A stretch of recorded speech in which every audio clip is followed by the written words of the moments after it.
فلا أقسم بمواقع النجوم وإنه لقسم لو تعلمون عظيم إنه لقرآن كريم في كتاب مكنون لا يمسه إلا المطهرون تنزيل من رب العالمين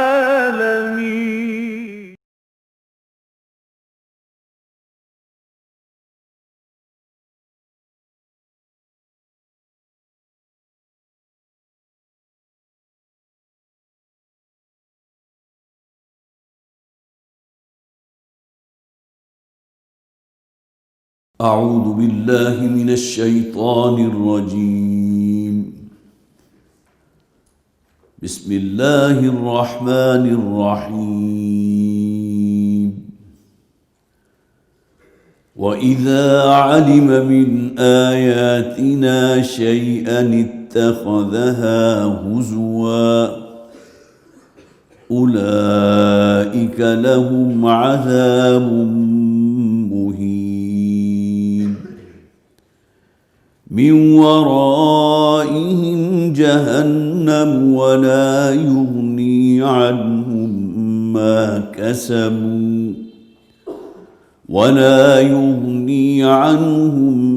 ما كسبوا شيئا ولا ما اتخذوا من دون الله أولياء ولهم عذاب عظيم. هذا هدى والذين كفروا بآيات ربهم لهم عذاب من رجز أليم. الله الذي سخر لكم البحر لتجري الفلك فيه بأمره ولتبتغوا من فضله ولعلكم تشكرون.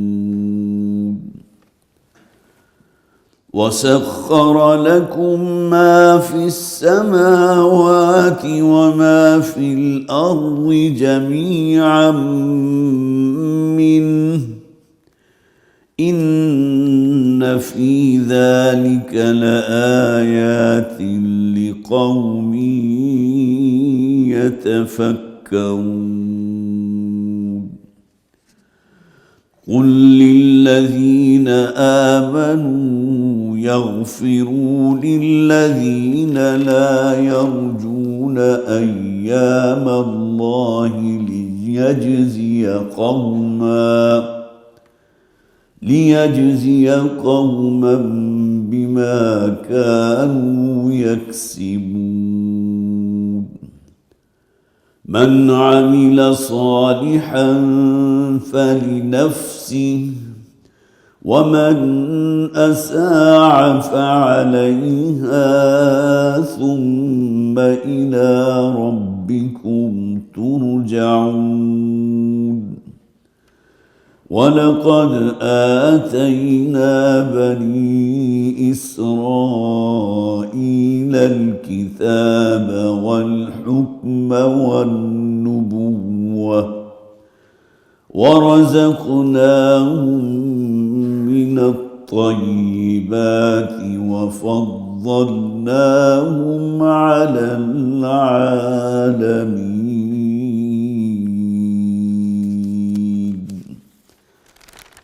صدق الله العظيم. رب اشرح لي صدري ويسر لي أمري واحلل عقدة من لساني يفقهوا قولي. اللهم ألهمنا رشدنا وأعصمنا من شرور أنفسنا. آمين يا رب العالمين.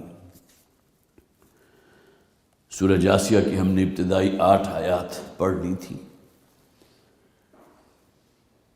یہ سورہ جاسیہ انہی مکی صورتوں کے گروپ میں موجود ہیں جو 13 مکی صورتیں سورہ سبا سے لے کر سورہ احقاف تک ہیں، اور ان میں 7 صورتیں وہ تھیں جن کا آغاز حروف مقطعات حامیم سے ہوا، اور میں نے پہلے بھی عرض کیا تھا ان 7 صورتوں کو حوامیم بھی کہا جاتا ہے، وہ صورتیں کہ جن کا آغاز حامیم کے الفاظ سے ہوا۔ حروف مقطعات کے فوراً بعد عام طور پر آپ دیکھیں گے قرآن حکیم کی عظمت، وہ اللہ کا کلام ہے، اس کے اندر ایک جلال ہے، اس میں ایک جمال ہے۔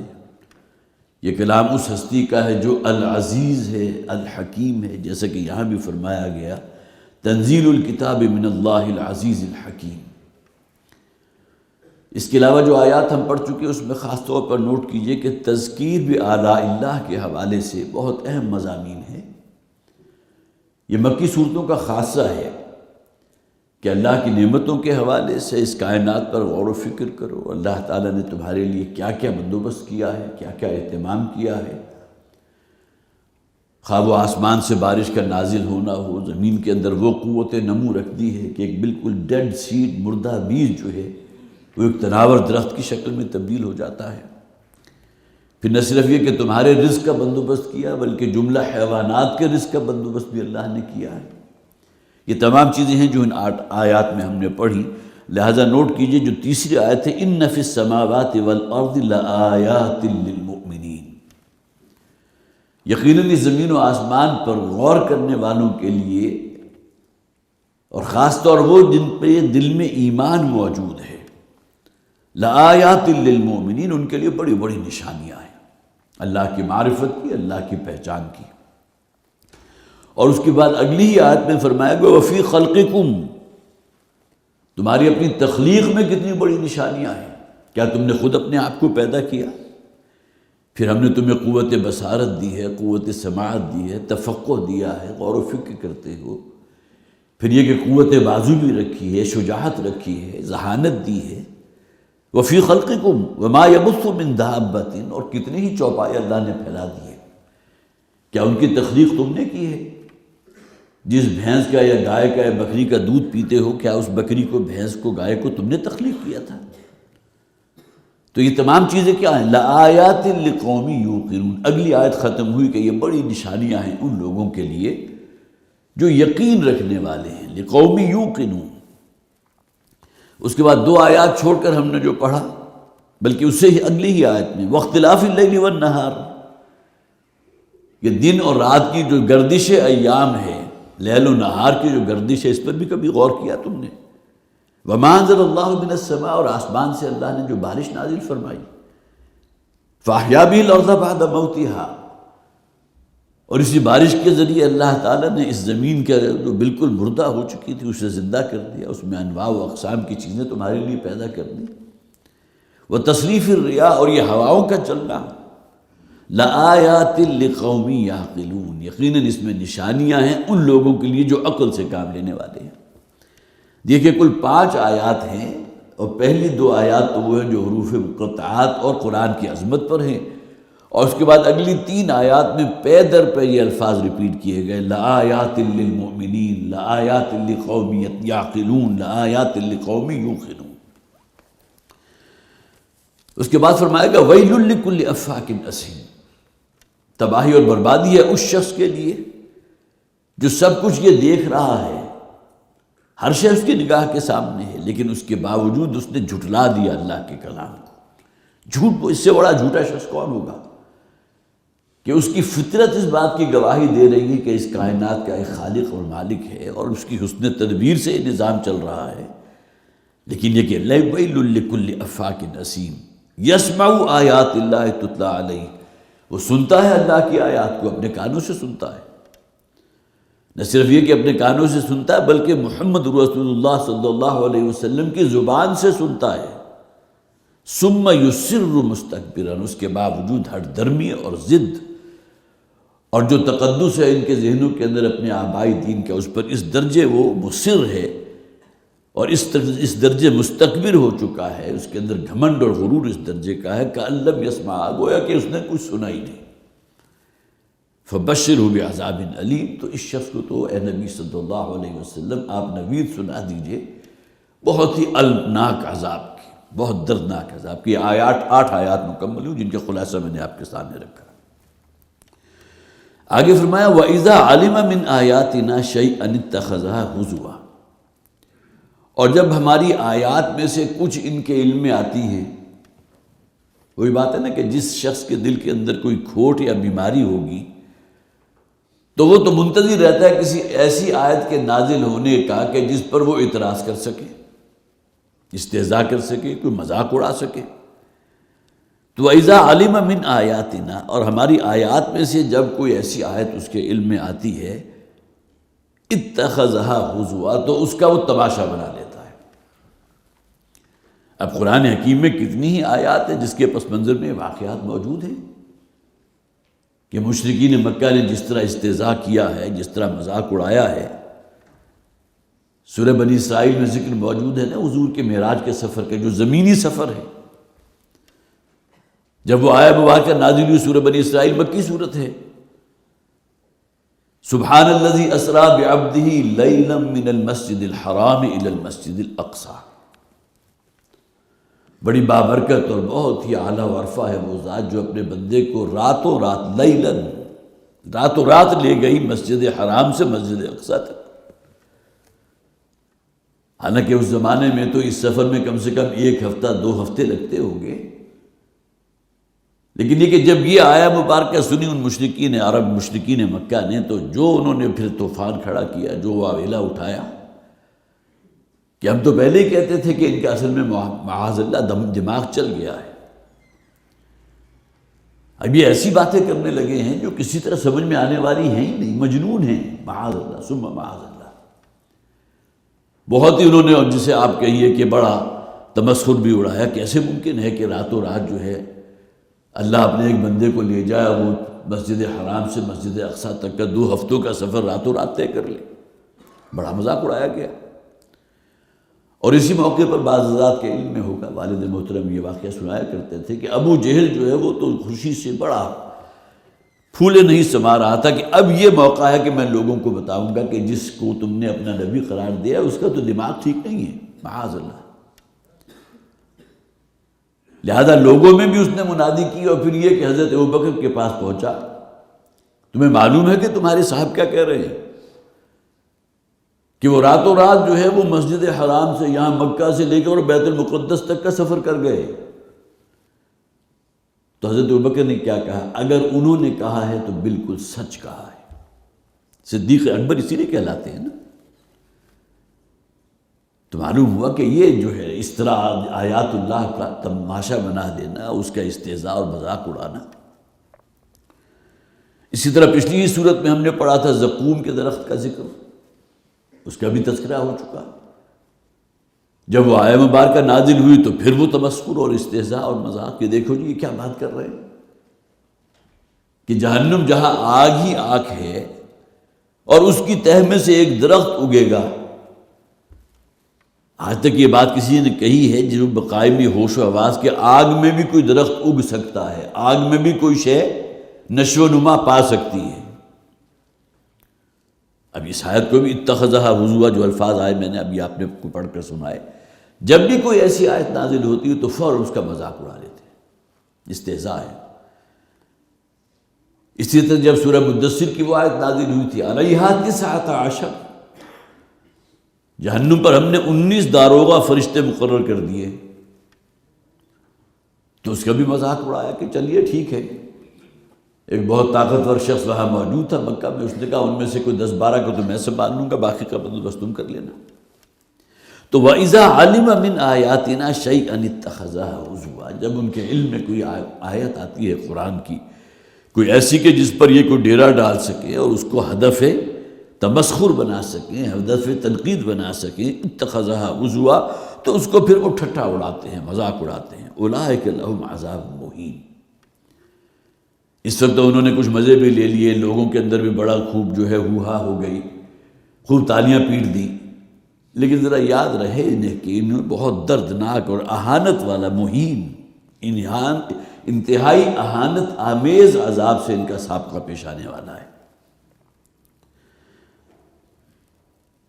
وَمِن وَرَائِهِمْ جَهَنَّمْ، اور ان سے آگے جہنم بھی تو منتظر ہے ان کی۔ ورا کے لفظ جو ہے یہ دونوں معنی میں آتے ہیں، آگے بھی اور پیچھے بھی، جیسا کہ قرآن حکیم میں آیا بارکہ بھی موجود ہیں کہ ان کے اوڑھنے جو ہوں گے، اوڑھنیاں وہ بھی جہنم کی آگ ہوگی اور بچھونے بھی جہنم کی آگ ہوگی۔ اسی طرح گویا کہ ان کے آگے بھی آگ ہے جہنم کی اور پیچھے بھی آگ ہے۔ یہاں یہ بھی مراد ہے کہ اب جو مرنے کے بعد کی جو اب عالم برزخ ہو یا وہ پھر عالم آخرہ ہو، اب جس آگ کا یہ نوالا بنیں گے یا جس کے اندر جھونکے جائیں گے، وہ جہنم ہے جو ان کی منتظر ہے، اور جہنم ان کا تعاقب بھی کر رہی ہے۔ حضور نے بھی اپنی ایک حدیث میں فرمایا تھا نا کہ میری اور تمہاری مثال ایسے ہے گویا کہ ایک آگ کا بہت بڑا گڑھا روشن ہے اور تمہیں وہ نظر نہیں آ رہا، تم اپنی نفس پرستی کے اندر، دنیا پرستی کے اندر اور اپنا جو جھوٹا دین ہے اس پر اس درجے مصر ہو، وہی استکبار کا لفظ مصر ثم یصر مستکبرا، کہ تم اسے نہیں دیکھ رہے، اور میں تمہیں تمہارے کپڑے پکڑ کر کھینچ کر تمہیں وہاں سے بچانے کی کوشش کر رہا ہوں۔ آگے بھی جہنم ہے اور جہنم ہی ان کے تعاقب میں ہے۔ وَلَا يُغْنِي عَنْهُمْ مَا كَسَبُوا شَيْئًا، اور کسی کام نہیں آئے گی ان کے کوئی شے جو انہوں نے اس دنیا میں کمائی۔ سمجھتے تھے نا کہ اس مسجد حرام کو آباد رکھنے والے تو ہم ہیں، انما یعمر مساجد الحرام، جو کہ اب مسجد حرام کو بڑا آباد رکھنے کا دعویٰ کرتے ہیں۔ حاجیوں کو پانی پلانا ہے، ان کے لیے رہائش کا بندوبست کرنا ہے، ان کے کھانے پینے کا اہتمام کرنا ہے، انہیں سہولتیں فراہم کرنی ہیں، اور یہ ان کا دھان وتیرہ تھا، ایک دوسرے سے سبقت لے جانے کی کوشش کرتے تھے۔ تو وَلَا يُغْنِي عَنْهُمْ مَا كَسَبُوا، تو بظاہر جن چیزوں کو یہ نیکیاں سمجھ کے کرتے بھی رہے، ان میں سے کوئی شے ان کے کسی کام نہیں آئے گی، کوئی فائدہ نہیں پہنچا سکے گی۔ وَلَا مَتَّخَذُوا مِن دُونِ اللَّهِ أَوْلِيَاءَ، اور نہ ہی وہ کہ جنہیں انہوں نے اللہ کے سوا اپنا معبود قرار دے دیا تھا۔ ایک تو وہ دیوی اور دیوتا تھے کہ جن کے سامنے سجدہ ریز ہوتے تھے، اپنی دانی سے سمجھتے تھے کہ فرشتے اللہ کی بیٹیاں ہیں، یہ ان کی مورتیاں ہم نے یہاں بنا کر سجا رکھی ہیں، لات ہے، عزا ہے، منات ہے، یہ تینوں کی تینوں نام جو قرآن میں بھی موجود ہیں تینوں مؤنث ہیں، دیویاں ہیں۔ اور پھر یہ کہ ان میں سے وہ بھی تھے جو جنات کی پرستش کرتے تھے، جنات کی پوجا کرتے تھے۔ اور آپ کے علم میں ہوگا کہ آج ایسا ایک گروہ موجود ہے کہ جو شیطان کو خدا مانتا ہے، اور شیطان کے لیے ہی جو کوئی مراسم عبودیت ہو سکتے ہیں وہ اس کے لیے بھی کرتے ہیں، وہ ان کا خدا ہے، شیطان ہی کو جو ہے وہ سجدہ بھی کرتے ہیں، وہ سمجھتے ہیں کہ ہمارا خدا شیطان ہے، سیٹن۔ تو یہ فرقہ تو آج بھی موجود ہے، شیطان کو اپنا خدا سمجھتا ہے، شیطان کے پیروکار، شیطان کی پوجا کرنے والے، شیطان کو خدا سمجھنے والے۔ تو اولیاء میں سب آ گئے، جو بھی، خواہ وہ حضرت عیسیٰ علیہ السلام کو اللہ کا بیٹا سمجھتے ہوں، کہ تمام وہ لوگ کہ جو بھی حضرت عیسیٰ پر ایمان لے آئیں گے، حضرت عیسیٰ سورج پر چڑھ کر ان تمام کے گناہوں کا کفارہ ادا کر چکے۔ اللہ اللہ خیر سے اللہ، ختم ہوئی بات، اب کسی شریعت کی ضرورت نہیں ہے، بس عقیدہ ہونا چاہیے کہ حضرت عیسیٰ اللہ کے بیٹے ہیں، بس۔ تو وَلَا مَتَّخِذُوا مِن دُونِ اللَّهِ أَوْلِيَاءَ، اور اسی طرح مولانا مودودی رحمۃ اللہ علیہ نے یہ بھی کہا کہ جو ان کے مذہبی پیشوا ہیں،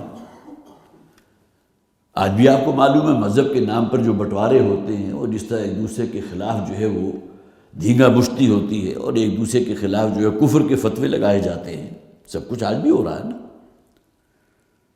تو اولیاء میں سب ہی آ گئے، ان میں سے کوئی بھی جنہیں یہ اپنا کوئی حمایتی سمجھتے ہیں، اور کسی درجے میں کوئی یقین یا کسی درجے میں کوئی گمان ہے آخرت کا کہ آخرت ہونے والی ہے اور شاید یہ ہمیں وہاں بچا لیں۔ قرآن میں ذکر موجود ہے، جب ان سے پوچھا جاتا ہے کیوں پرستش کرتے ہو دیویوں دیوتاؤں کی، الفاظ کیا ہیں ان کے؟ وَمَا نَعْبُدُهُمْ إِلَّا لِيُقَرِّبُونَا إِلَى اللَّهِ زُلْفَىٰ، ہم جو انہیں کی پوجا پاٹ کرتے ہیں تو اس لیے کہ وہ اللہ کے ہاں ہمیں کوئی بچا سکیں گے اس عذاب سے، ہمارے کسی کام آ سکیں گے؟ تو مذہبی پیشوا ہے جو کھلواڑ ہو رہا ہے مذہب کے نام پر، وہ بھی، اور پھر گویا کہ کوئی پیر صاحب ہیں یا کوئی بھی آستانے کے جو ہے وہ کوئی مالک ہیں، کوئی ہیں، اور وہ سمجھتے ہیں کہ بس گویا کہ جنت کی چابی ان کے پاس ہے، بس ان کی خدمت کر دو، ان کی جو ہے وہ کوئی چاپا پوٹی کر دو، جو بھی کر دو، تو جنت کا جو ہے یہیں سے وہ آپ سے سرٹیفکیٹ لکھوا کے لے جائیں۔ یہ سب اس میں آ گئے، کوئی شے ان کے کسی کام آنے والی نہیں۔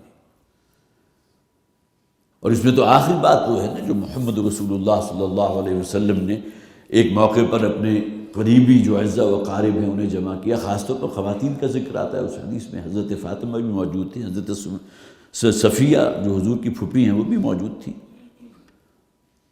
اور یہ الفاظ آپ نے بارہا سنے، انہی مجالس درس میں سنے، یا فاطمہ بنت محمد انقذی نفسک من النار فانی لا املک لک من اللہ شیئا، اے فاطمہ محمد کی لخت جگر صلی اللہ علیہ وسلم ورضی اللہ تعالی عنہ، جہنم کی آگ سے بچنے کی فکر خود کرو، انقذی نفسک من النار، خود بچاؤ اپنے آپ کو نار سے، جہنم کی آگ سے، اس لیے کہ اللہ کے ہاں میں تمہارے کسی کام نہیں آ سکوں گے، فانی لا املک لک من اللہ شیئا۔ تو کجا وہ معاملہ اور کجا یہ کہ ان کے یہ اولیاء، یہ جھوٹے خدا، یہ نبی جنہیں یہ اللہ کا بیٹا قرار دیتے ہیں، حضرت عزیر ہوں، حضرت عیسیٰ ہوں، یا ان کے مذہبی پیشوا اور کسی آستانہ عالیہ کا کوئی گدی نشین انہیں شاید بچا لے گا، وہاں ان کے کام آئے گا۔ وَلَهُمْ عَذَابٌ عَظِيمٌ، اور ان کے لیے بہت بڑا عذاب ہے۔ هَذَا هُدًى، ابھی دیکھیں قرآن وہی الفاظ ہیں نا، آیات آفاقی کی طرف اشارہ، پھر توحید کی بات، یہ ہے اصل میں ہدایت نامہ، مراد قرآن حکیم، ھذا ھدی، یہ ہے اصل میں ہدایت، یہ تمہیں بتا رہا ہے، یہ تمہاری رہنمائی کر رہا ہے، یہ تمہیں متوجہ کر رہا ہے تمہارے خالق کی طرف، تمہارے رب اور مالک کی طرف، اور یہی قرآن تمہیں بار بار متنبہ کر رہا ہے کہ مرنے کے بعد زندہ کیے جاؤ گے اور تمہیں اپنی زندگی کے ایک ایک عمل کا حساب دینا ہے، محاسبہ ہوگا۔ ھذا قرآن، قرآن کی پیغام، قرآن کی نصیحت اور تذکیر تو یہ ہے۔ والذین کفروا بآیات ربہم، اور جو لوگ اللہ کی آیات کا کفر کرتے ہیں، تسلیم نہیں کرتے، مکی صورت، لہذا اولین مخاطب تو وہی ہے نا، مشرکین مکہ۔ والذین کفروا بآیات ربہم لہم عذاب من رجز علیم، تو ان کے لیے تو وہ عذاب ہے کہ جو بڑا دردناک ہے اور بلا کا سخت عذاب ہے، چمٹ جانے والا عذاب۔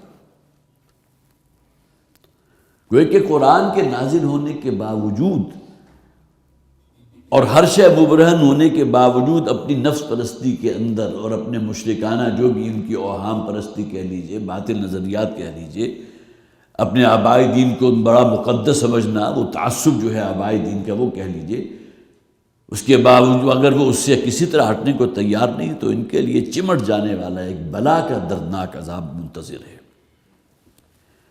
اب دیکھیے دوسرا رکوع شروع ہو رہا ہے، پھر وہی آیات آفاقی، مکی صورتوں کا خاصہ، کھول آنکھ زمین دیکھ، فلک دیکھ، فضا دیکھ، یہ شعر آپ بار بار سن چکے، یہ مشاہدہ کرو اس کائنات کا بڑی باریک بینی کے ساتھ، اور یہ نظام دیکھو کون چلا رہا ہے اس کائنات کے نظام کو۔ اللہ الذی سخر لکم البحر،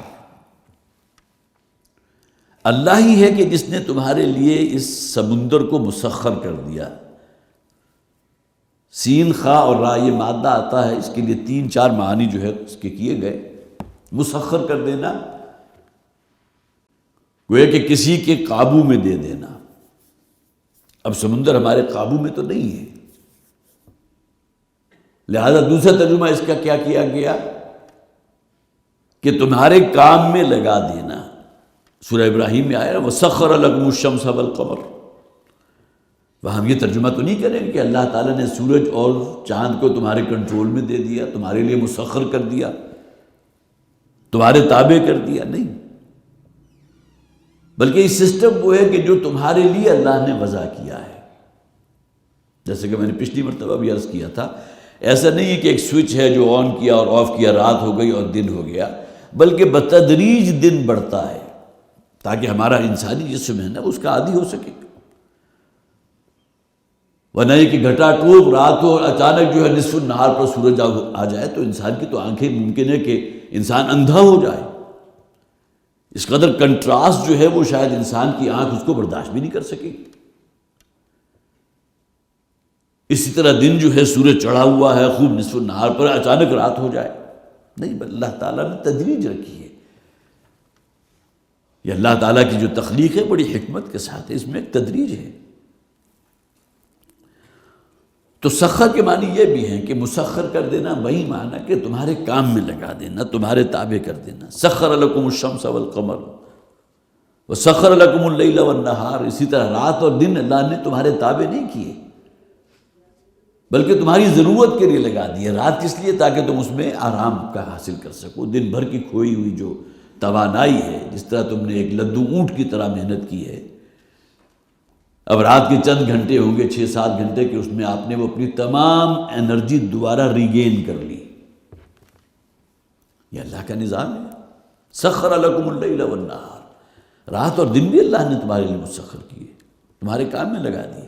یہ تمہاری چاکری کر رہے ہیں، خواب و سورج ہو، چاند ہو، بارش کا برسنا ہو، کس کے لیے؟ جو میں نے پہلے بھی آپ کو سنایا تھا، حضور کی حدیث ہے، انما الدنیا خلقت لکم، کہ دنیا میں جو کچھ بھی تمہیں نظر آ رہا ہے نا، تو یہ اللہ تعالیٰ نے تمہارے لیے، اے انسان تمہارے لیے پیدا کیا، تمہیں زندہ رکھنا مطلوب تھا۔ یہ جتنی وافر مقدار میں آکسیجن اللہ نے تمہارے لیے پیدا کی ہے، اربوں انسان ہوں اور کھربوں حیوانات ہوں، سب آکسیجن کنزیوم کر رہے ہیں نا۔ ورنہ اس شخص سے پوچھئے کہ جسے سانس لینے کے لیے آکسیجن خریدنا پڑتی ہے، ابھی چند دن پہلے ایک صاحب سے میری ملاقات ہوئی تو ان کا کوئی معاملہ تھا ان کے لنگز کا کہ انہیں جو ہے آکسیجن جو فضا میں ہے اس کو جذب نہیں کر پا رہے تھے، لہٰذا مصنوعی طور پر آکسیجن دینی پڑ رہی تھی۔ تو معلوم ہوا کہ ایک مہینے کا صرف آکسیجن کا خرچہ ہی کوئی 40-50 ہزار روپے کا تھا، جو ہم بے محابہ استعمال کر رہے ہیں، ہمیں احساس تک نہیں کہ کس قدر قیمتی شے ہے اللہ تعالیٰ نے جو اس فضا میں، جو زندگی کے لیے لازمی اور لابدی ہے، جس کے بغیر زندگی کا، حیات کا کوئی تصور نہیں۔ تو اللہ تعالیٰ ہی نے یہ تمام چیزیں تمہاری چاکری میں لگا دی ہے، تمہاری خدمت میں لگا دی۔ اللہ الذی سخر لکم البحر لتجری الفلک فیہ بامرہ، تاکہ وہ بڑی بڑی کشتیاں بامرہ، نوٹ کیجئے اہم بات ہے، اللہ کے حکم سے وہ چلے۔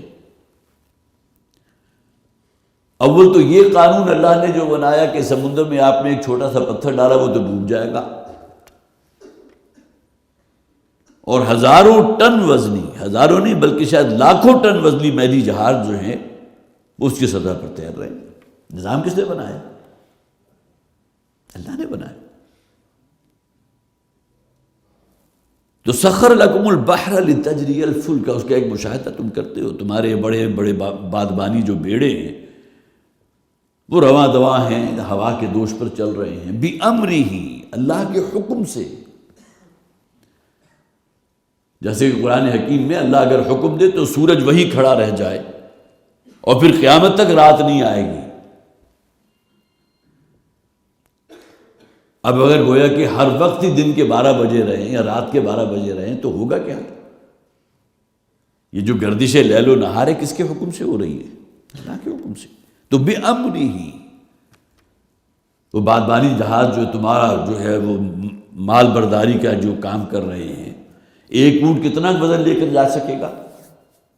اور پھر رستے میں سمندر بھی ہے، آپ کو کچھ چیزیں جو ہے یہاں سے اٹھا کر وہاں پہنچانی ہے، کیسے اونٹ سفر کرے گا؟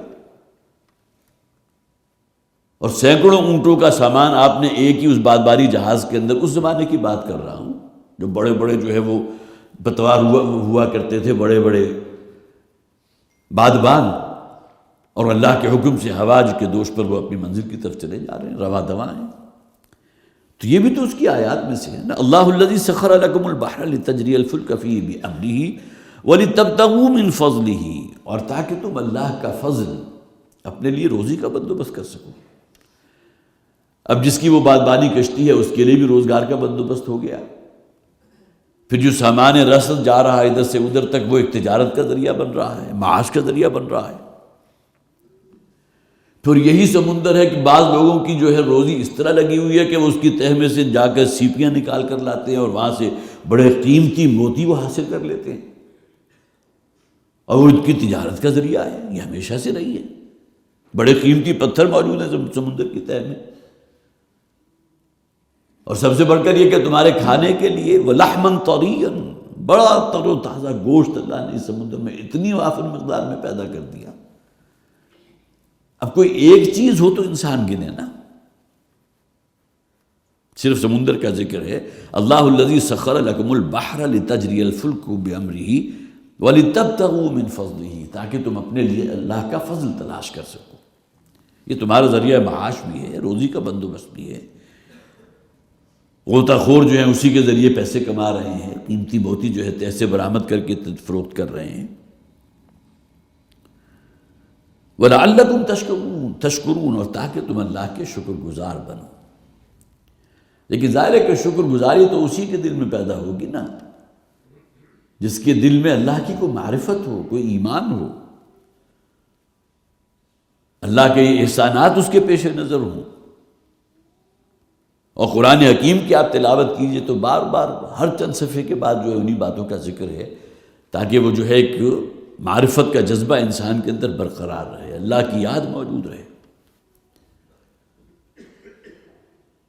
یہ 5 وقتہ نماز کا جو نظام ہے وہ بھی تو اسی لیے نا، اقم الصلاۃ لذکری۔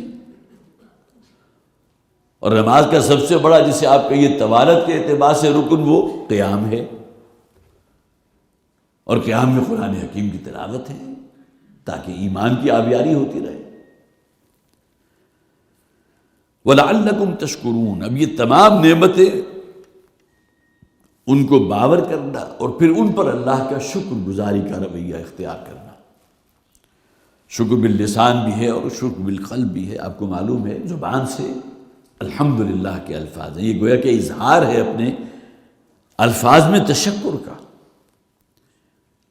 اور اس شکر کا آخری درجہ کیا ہے کہ اللہ کی فرما برداری اختیار کرو۔ وہ خالق اور وہ رب اور وہ مالک جس کے یہ احسانات تمہارے اوپر ہیں، اب یہ حق بنتا ہے اس کا، اس کی فرما برداری اختیار کرو، اس کی شریعت پر چلو۔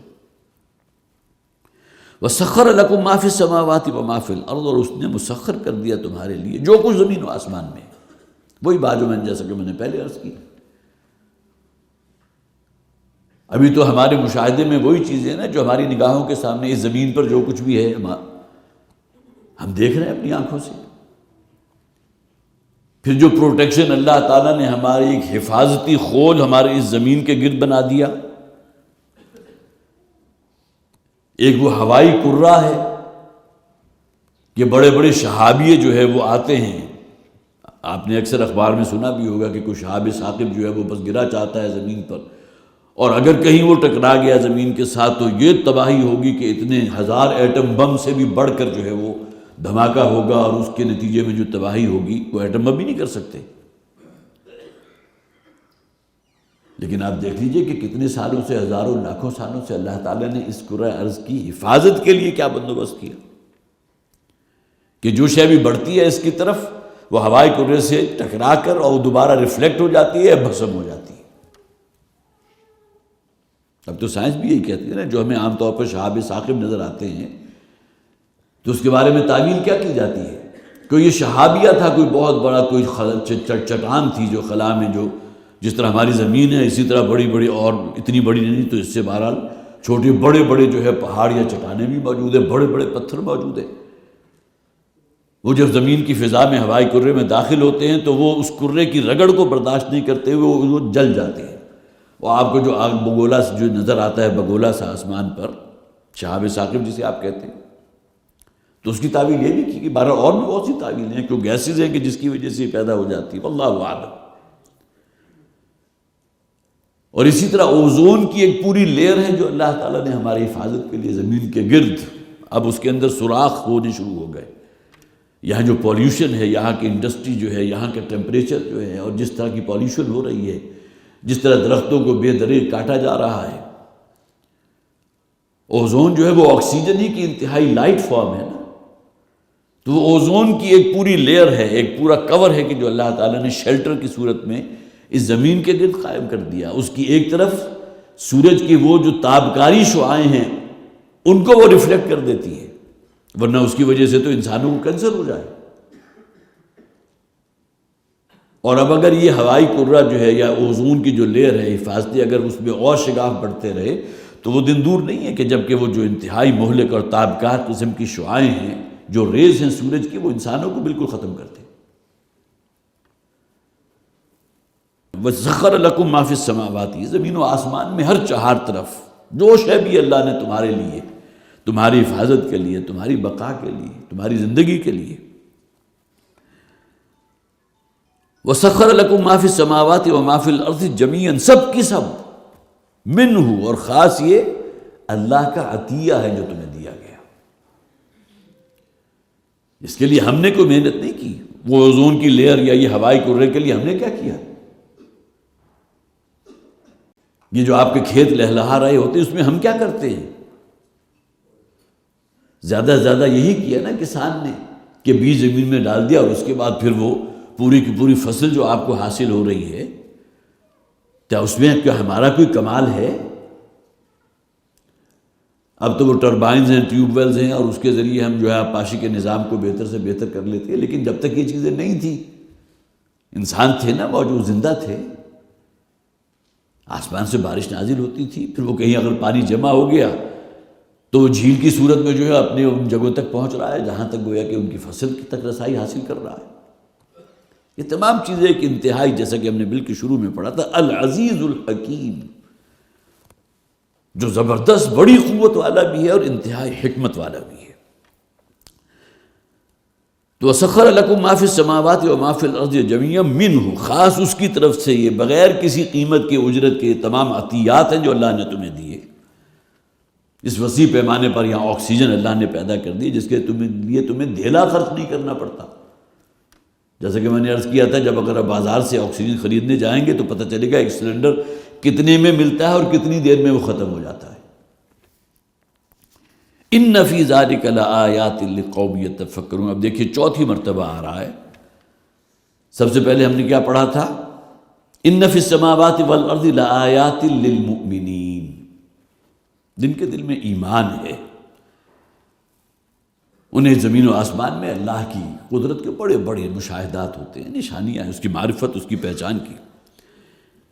پھر اگلی آیت میں وفی خلقکم وما یبث من دابۃ آیات لقوم یوقنون، وہاں بھی وہی لفظ، یقین رکھنے والے لوگوں کے لیے نشانیاں.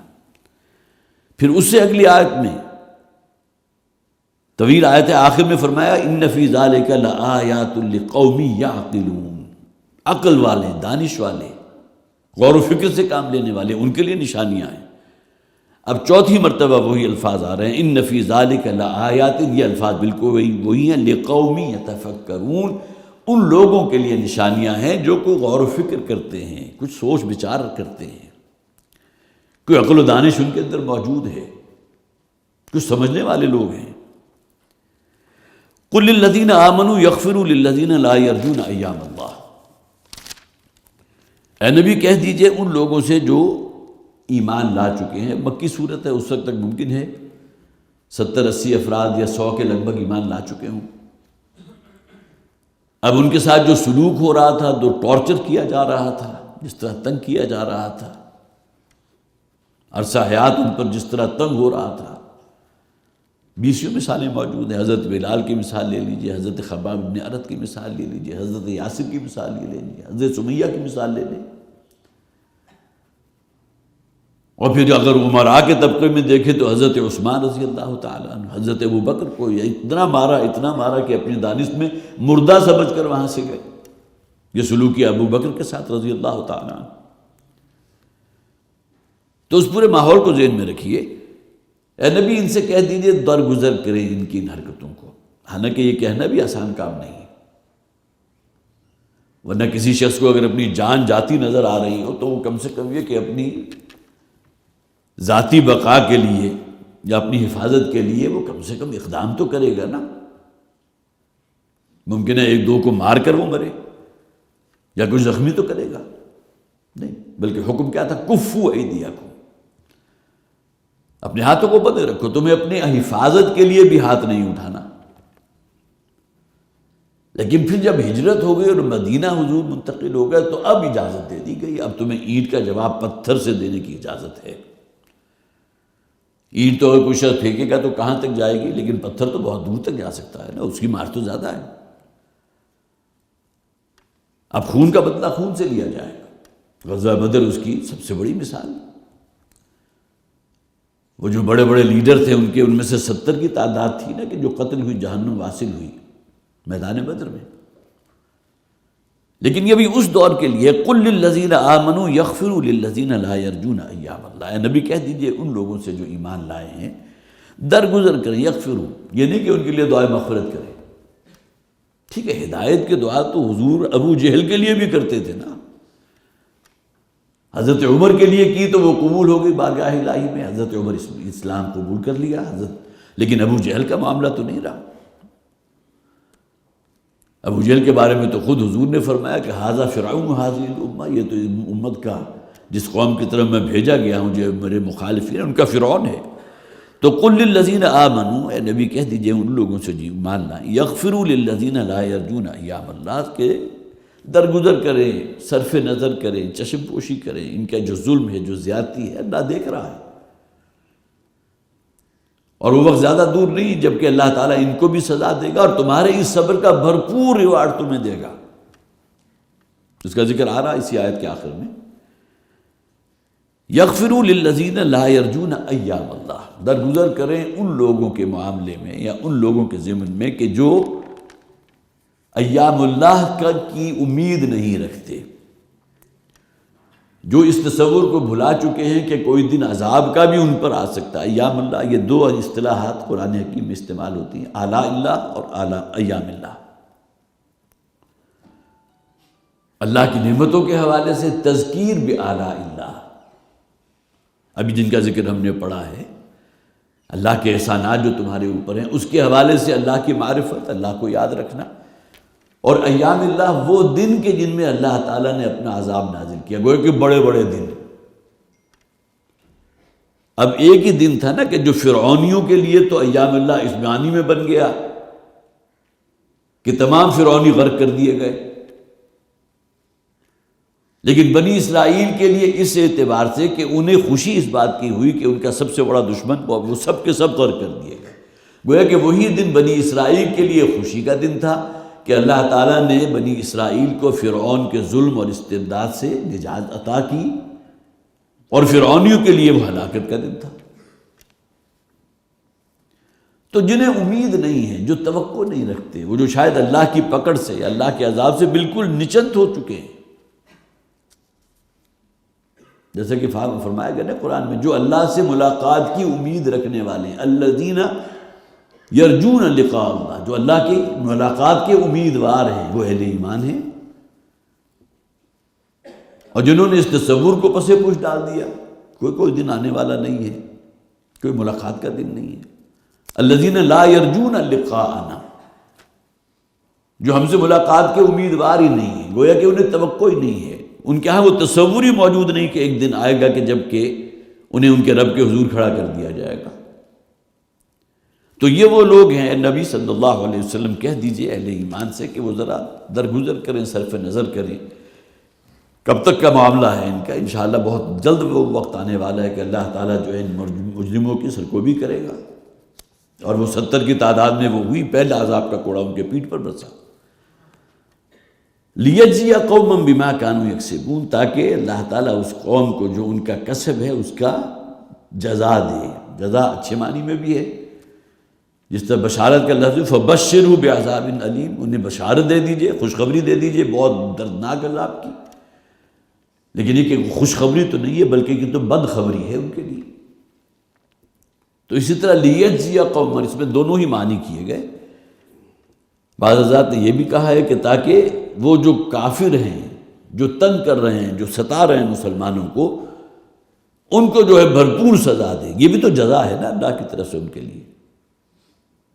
ایک سزا تو وہ ہے کہ جو آخرت میں ان کی منتظر ہے، وہ جہنم کی ابدی آگ، اس دنیا میں بھی ان کے لیے سزا ہے، جو رسوائی ان کی ہوئی ہے، اور آئے تھے بہت ہی اکڑتے ہوئے 1000 کا لشکر لے کر میدان بدر میں، تو گویا کہ نقد سزا انہیں اس دنیا میں بھی تو مل گئی نا، 70 بڑے بڑے جو ہے جہنم واصل ہوئے۔ اور دوسرے یہ کہ اہل ایمان کو گویا کہ وہ جزا دے دے ان کے اعمال کی، جو انہوں نے صبر کیا، جو انہوں نے برداشت کیا، کس کے لیے؟ صرف اللہ کے لیے، اللہ کے دین کے لیے۔ حضرت بلال اگر وہ سختی سہ رہے تھے، یا حضرت خباب ابن ارد کو اگر وہ دہتے ہوئے انگاروں پر لٹا دیا گیا تھا، تو کس کو لیے؟ اللہ کو راضی کرنے کے لیے نا، کہ جس دین کو قبول کیا اسے چھوڑنے کو تیار نہیں۔ اب دل نے گواہی دے دی، اب اس کے لیے انسان جو اپنی جان کا نذرانہ بھی پیش کر دے گا۔ من عمل صالحا فلنفسہ، جو شخص بھی نیک اعمال کرتا ہے وہ اپنے واسطے، اپنے بھلے کے لیے۔ گویا کہ یہ نہ سمجھو کہ تم کوئی احسان کر رہے ہو اللہ کے رسول پر یا اللہ پر۔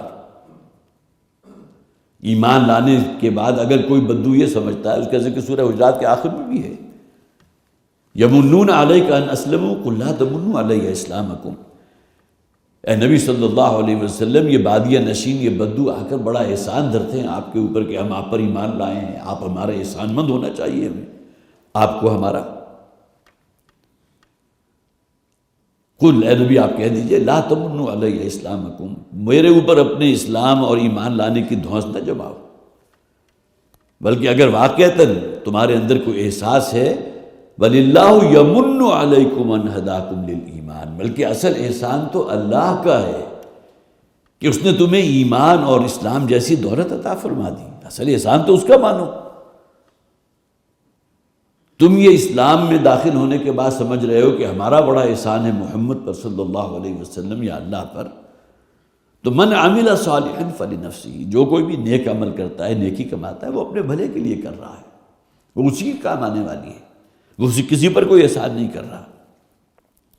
اسی طرح اس دنیا میں بھی اگر ہم کوئی حسن سلوک کرتے ہیں، کسی کے ساتھ کوئی معاملہ، کوئی مدد یا امداد کیا کرتے ہیں، کچھ کرتے ہیں، تو ہمیں کسی درجے میں بھی یہ دل میں خیال نہیں آنا چاہیے کہ میں اس پر احسان کر رہا ہوں۔ اللہ کی رضا کے علاوہ اگر کوئی اور خیال یا کوئی اور جذبہ دل میں موجود ہے کہ اس وقت میں اگر اس کو ہیلپ آؤٹ کر رہا ہوں تو اس لیے کہ فلاں میرا ایک کام اڑا ہوا ہے جس میں یہ میرے کام آ سکتا ہے، یہاں بھی تو ملاوٹ ہو گئی نا۔ اسی وجہ سے ریاکاری کو شرک کہا گیا، یہاں تو ملاوٹ ہو گئی۔ اللہ کو راضی کرنا مقصود نہیں ہے، اپنے اس عمل کا بدلہ اللہ سے لینا مطلوب نہیں ہے، بلکہ اسی دنیا میں انسان چاہتا ہے کہ مجھے اس کا کوئی ریوارڈ حاصل ہو، مجھے اس کا کوئی بدل حاصل ہو۔ تو من عمل صالحا فلنفسہ، جو شخص بھی نیک عمل کرتا ہے وہ اپنے بھلے کے لیے کر رہا ہے، اپنے ہی فائدے کے لیے۔ ومن اساء فعلیہا، اور جس نے کوئی برائی کمائی، برا کام کیا، فسق و فجور والا کام کیا، فعلیہا، تو اس کا پھر معاملہ اسی کے سر پر ہوگا، اس کی سزا اس کو مل کر رہے گی۔ ثم الی ربکم ترجعون، اور بالآخر تم سب کو اللہ کے حضور لوٹا دیا جائے گا، وہاں عدل و انصاف ہو جائے گا۔ جو بھی صبر کرنے والے ہیں، دین پر ثابت قدم رہنے والے ہیں، اللہ کی فرما برداری اختیار کرنے والے ہیں، وہ بھرپور اجر اور اس کا بہترین ریوارڈ حاصل کریں گے، اور جو اس کے برعکس کام کرنے والے ہیں اور گھوڑے اٹکانے والے ہیں اللہ کے دین کے رستے میں، باقی صورتیں تو انہی لوگوں کا ذکر ہو رہا ہے، یا اللہ کی نافرمانی کرنے والے ہیں، حرام کو حلال کرنے والے ہیں، تو بالآخر تو اسی کے حضور حاضر ہونا ہے، اور وہاں پھر ان کو بھرپور سزا مل کر رہے گی۔ سورہ مبارکہ کی 15 آیات یہاں مکمل ہوئی۔ اللہ تعالی ہمیں توفیق عطا فرمائے کہ وہ حقیقی ایمان ہمارے اندر پیدا ہو، قرآن حکیم کو سمجھنے کا اور اسے اپنا لاہ عمل بنانے کا جذبہ ہمارے اندر پیدا ہو۔